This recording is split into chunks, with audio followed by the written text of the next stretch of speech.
Do you think that war was all for nothing? I want to say no, but this was so bad. It was so bad. And I'm thinking in particular of a friend of mine who died by suicide last year, who is a two-time Iraq veteran. I know that he was very angry about everything and about the war, and he regretted joining the Naval Academy, regretted his entire military career when we caught Saddam. Mm-hmm. And, what goes out must come down. Some of it came down into our housing. And when I was sleeping in the palace that night, when I came back, there was this like one spent round, and so I thought it was cool. I'll keep it. And the Turks at the border crossing were like not stoked about that, and I had a little bit of a problem getting in. But anyway, that was my Iraq experience, and I will say I did not. It's taken me years to I think properly understand my role, but also what I witnessed. There were some really also just sad things that happened there. Like, in addition to what I said, there was a colonel that I had worked with a lot. He was getting ready to rip out. And his last day, he brought this woman, this Iraqi woman, beautiful, beautiful young woman. And I understood pretty quickly that they had had something going on, and he was trying to find a job for her because he was leaving and he was abandoning her, and it was a terrible. He's like, well, maybe you guys have space for an interpreter or something, and I'm like, no, we don't. Piece of shit. And this woman, probably her whole family knows what you've been up to, and now what's her life going to be? You know, stuff like that just made me really angry because I'm like, we're leaving. We're not going to stay here. And anyway, yeah, yeah. Um, What are some lessons that you think? What are some lessons you learned from that war? I think I'm still learning lessons from that war. But the most important one for me was how how easily, like how you can get your blood heated, how I can, and how easily, in a way, I believed something so strongly that was wrong. And that is something that I hope like has guided me in the rest of my life, because I so believe that was the right thing, and it's so clear now that it wasn't. Um, and I also want to help to teach people that about that, because it's not just we have so many bad feelings about the specifics of what happened and how it happened, but in the broader strategic context, what a huge mistake it was for us. And we're living with the consequences today. We're suffering from what that did to us as a country Hmm. today. Would we be where we are with China if we knew what the threat from China was going to be back then, even, We but did. but maybe not to this extent. But there were smart people who understood where China was headed. Maybe it wasn't clear that they would achieve their goals, but it was clear where they wanted to go. But yeah, this was that was the most important lesson of all of that. But there are many like micro lessons too. Do you think that war was all for nothing? I mean, I want to say no. I want to say no. I'm with you. And I'm sure maybe if we sit here long enough, we can come up with Can you reasons why it might not have been. can you think of any positives? Well, I think it's it's always I don't like being totally negative about anything. I think there's always good in everything. You can always find it if you look hard enough. But this was so bad. It was so bad. And I'm thinking in particular of a friend of mine who died by suicide last year, who is a two-time Iraq veteran. And I was in his wedding. And he was a mentor to my brothers. Both of my brothers served in the Marine Corps, one in Iraq and one in Afghanistan. And, you know, that I know that he was very angry about everything, and about the war. And I think in his later years, he was a Naval Academy graduate. I think he regretted joining the Naval Academy, regretted his entire military career. And you know, that was really tough. He was struggling for a long time. And I know there are a lot of other people who are going through that too. Unfortunately, he was also an addict. And I think that addiction really got a hold of him. And he wasn't someone who really sought help easily. So, but yeah, I mean, it's, we have a lot of, my brother who served in Iraq, he went through a lot too. And thank God he got help. He's doing amazing now. But he lost Marines. And I have a lot of like compassion and love for veterans. And I kind of feel like all of you are my brothers. And, that's why I love, kind of staying in the mix, and why, when I had the opportunity to go back into government in a role where I could potentially take these lessons that I've learned and like maybe try to turn it into something good, that was what I wanted to do. I don't know if I managed to, but that was kind of my thought process. And that's it kind of guides me today. So I don't know. I mean, everything bad we go through, we're supposed to learn from it, right? If it doesn't kill you. So hopefully it's made us wiser as a nation. I love to see all these people commenting now about like, no war, no. And I agree, but I also think not every military action is a full-blown war. Yeah. I think it's important to make that I think that difference is important. And I also think we live, like, the United States is in the world. We can't just totally bury our heads in the sand. And when we do, things get worse. And then in the end, we end up having to do something. Like I was telling you with the Iran stuff, then we end up being trapped into actually having to take some action if we're not kind of like managing things early on. Spring cleaning season is here, and I'm most excited to finally ditch my old deodorant. I just started using Mando whole body deodorant, and I'm not going back. From the founders of Lumi, Mando was created by a doctor who saw firsthand how normal body odor was being misdiagnosed and mistreated. It's clinically proven to block odor all day and control it for up to 72 hours. And get this, it's proven to control odor better than a shower with soap alone. Safe to use anywhere on your body, pits, balls, feet, wherever you need it. It's baking soda free, paraben free, and aluminum free. Honestly, I was skeptical at first. I've tried a lot of deodorants, and they all kind of do the same thing. But Mando, it's just different.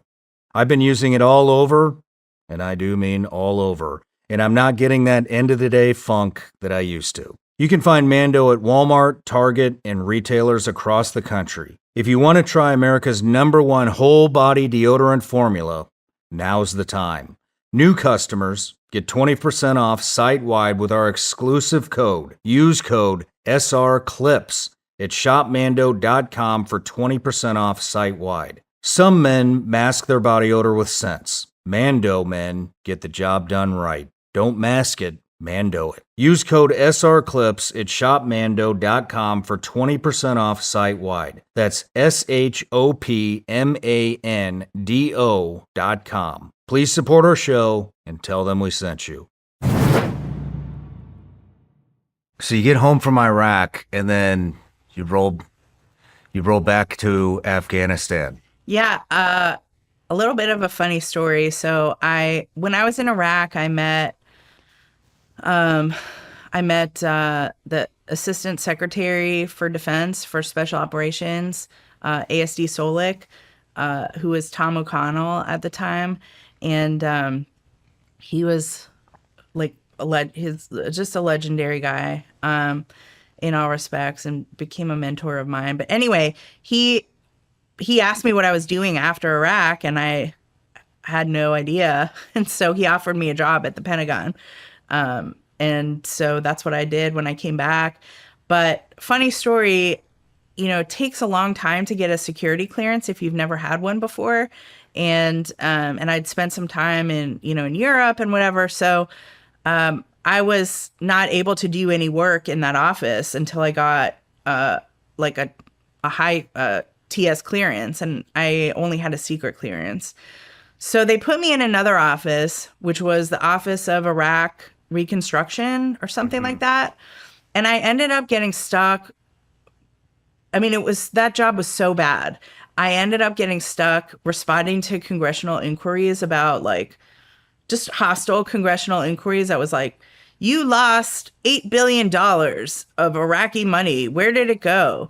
And so I just spent my entire day, every day, responding to really aggressive congressional inquiries. So I volunteered to go to Afghanistan. I was like, that's got to be better than this. Wow. I've never heard that comparison. Afghanistan's got to be better than this. Interesting state. Was it? Yes. Good. It was. Good. Yeah. Yeah. So I went in 2004 to Afghanistan. I was there almost the entire year, working with, at the time, the U.S. command was CFC Alpha, Combined Forces Command Afghanistan. And the commander was Carl Eikenberry, who later became our ambassador to Afghanistan. He was a 3-star at the time. And so I went there. I was embedded in the plans shop. And the reason I was there was because there was someone, it might have been Doug Feith, I don't know who, someone in the Pentagon who was important, had this idea about, so they were at the time trying to solve this problem, which never got solved. How do we leave Afghanistan with some money? Like, what's their revenue going to be? Because with Iraq, that wasn't going to be a problem. Their revenue was oil. But what does Afghanistan have? They have like opium. Heroin. Yeah, they have opium. So what are the alternatives? And Lithium. well, at the time, that's right. But at the time, the thought was customs revenue. Afghanistan is kind of the waypoint between East and West historically, like the old Silk Route. And what if we could actually, so there was no real customs revenue being collected at the border for the country. It was just like all the Afghan border police, taking bribes and bakshish and like putting it in their own pockets. But what if we were able to change that up and actually collect revenue for the country? Could that work? Could that cover the budget of the country? So the plan shop built this pilot project, and I got embedded into that to basically do the numbers and kind of see like what were we collecting before, were they collecting before, what are they collecting now? And I was working with some military guys from the plan shop, Marines and a Ranger, who they did a whole thing. I mean, they picked a border crossing point, which was Islam Kala, which is at the border in the west with Iran, near Herat. And they replaced the border police commander with a border police commander from the east. So he wasn't part of the Western tribal network. So it was harder for him to be corrupt, was the whole idea behind it. And then, he brought a new force with him that was also from the east. They were better trained, they were better equipped, they had more fuel, they had, more money for food and stuff.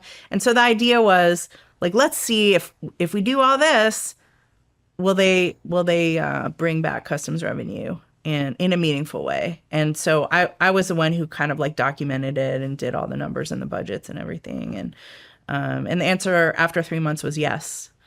And then General Eikenberry, and by the way, like, it took a long time to get this up and running, but we did get it up and running 3 months later. And there's a lot of stories to tell in between, like the trip that the guys took. I didn't go on that trip for obvious reasons, but they drove from Kabul to Herat on the ring road, with these Afghans, the Afghan border police. And, it was kind of, they like to talk about, well, there were a lot of stories from that, but they were really part of, I don't know what I'm trying to say here. Anyway, the bottom line is it worked. And So you basically, what you were doing is you were replacing Afghanistan's income with borders, with customs issues. You're replacing the opium trade with customs. the opium trade, the revenue from the opium trade went to like the drug traffickers.